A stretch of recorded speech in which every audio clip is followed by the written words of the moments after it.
যে মৌলিক সংস্কার, সেই সংস্কারের ভিত্তিতে আমরা নির্বাচনের দিকে যাব এবং নির্বাচন করতেই আমরা রাজনৈতিক দল করেছি এবং আমরা আমাদের জায়গা থেকে বলছি যে নির্বাচনটি হতে হবে গণপরিষদ নির্বাচন।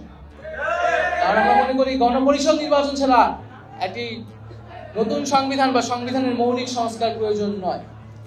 অনেকে ন্যূনতম সংস্কারের কথা বলতেছে, আমরা বলি ন্যূনতম সংস্কার বলে কিছু হয় না, আমাদের মৌলিক এবং গুণগত সংস্কার করতে হবে। এই সংস্কারের ভিত্তি এই সরকারের সময়ই করতে হবে, কারণ মানুষ ছাত্র জনতা রক্ত দিয়ে এই সরকারকে এনেছে পরিবর্তনের জন্য এবং বিচার পাওয়ার জন্য।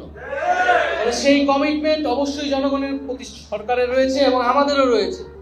আমরা আমাদের জায়গা থেকে সেই দাবিটি জানাচ্ছি এবং আমরা মনে করি যে সময়সীমা দেওয়া হয়েছে সেই সময়সীমার মধ্যেই সংস্কার, দৃশ্যমান বিচারের মাধ্যমে আমরা একটা নির্বাচনের দিকে যেতে পারবো। এবং আমরা মনে করি যে জাতীয় ঐক্যমত্য প্রতিষ্ঠিত হয়েছে, সেই ঐক্যমত্য আমরা ধরে রাখবো। তবে অবশ্যই গণ অভ্যুত্থানের স্পিরিটের সাথে আপোষ করে আমরা কোনো রাজনৈতিক দলের সাথে সমঝোতায় যাব না।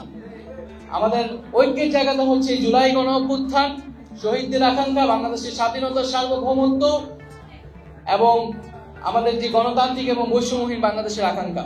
ফ্যাসিবাদীরা পিছু হটলেও পুরনো বন্দোবস্তের অনেক উপাদান আমাদের বিদ্যমান রাজনৈতিক দলগুলোর ভিতরেও রয়েছে, তাদের চিন্তা চেতনার মধ্যেও রয়েছে। আর আমরা আহ্বান জানাবো যে নতুনত্বকে গ্রহণ করতে, জনগণের এবং গণ অভ্যুত্থানের আকাঙ্ক্ষাকে ধারণ করে আমরা যে নতুন দিনের কামনা করছি, সংস্কারের মাধ্যমে নতুন বাংলাদেশের দিকে যেতে যাচ্ছি, সেই বিষয়ের দিকে যাতে আমরা যাই। কারণ যারা পরিবর্তন চায়নি তারা কিন্তু বাংলাদেশ থেকে বিতাড়িত হতে হয়েছে। আমরা মনে করি যে পরিবর্তনের সাথে যারা তাল মিলাতে পারবে না তারা আসলে হারিয়ে যাবে কালের গর্ভে।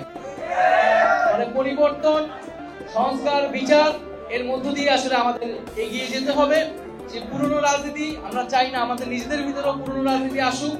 আমরা সত্যিকার অর্থে একটি নতুন রাজনৈতিক সংস্কৃতি এবং নতুন রাজনৈতিক বন্দোবস্ত প্রতিষ্ঠা করতে চাই।